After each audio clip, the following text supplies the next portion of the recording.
I took a river restoration class and really studied about Islais Creek and sort of became very curious about the idea of what it takes to daylight a creek in a dense urban environment,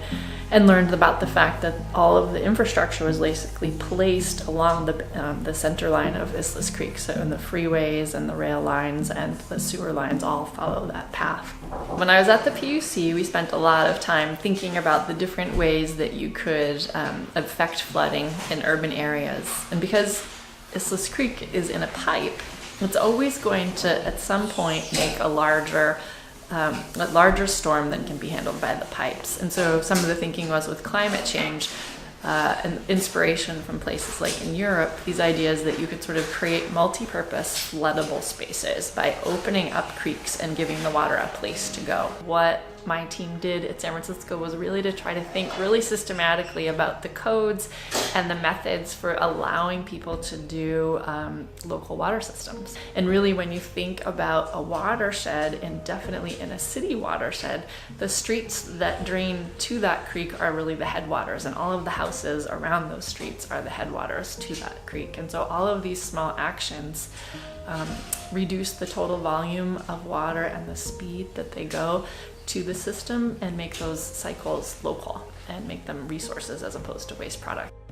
The strength of the permaculture team is that they're all about educating and empowering people to do this at the grassroots and at their neighborhood and their community level. For us, an example is Islais Creek, which we, as Summit team members, have been working on for years. We have a lot of knowledge about all the different plans from city-level governments to community organizations that have been wanting to intersect with the problems and solutions of the watershed of Islais Creek. Right? So we know there's plenty of technical solutions to implement, but the innovation here is that we'd actually be building upon those existing solutions with a social process to develop them, to develop buy-in, to develop mechanisms to implement them, and frankly, to create the political pressure necessary to force city agencies to actually accept and go forward with these interventions instead of doing as they typically do, which is continue to spend lots of money on gray infrastructure to just continue piping our water systems.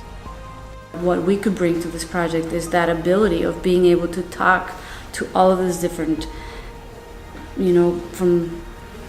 decision making in the government to the communities that will also be affected, and look at how do we bring everybody together to look at the larger picture of what is best. The possibility of giving life to a river again,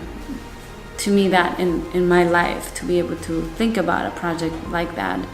is one of the most exciting things I could ever think of doing, to be able to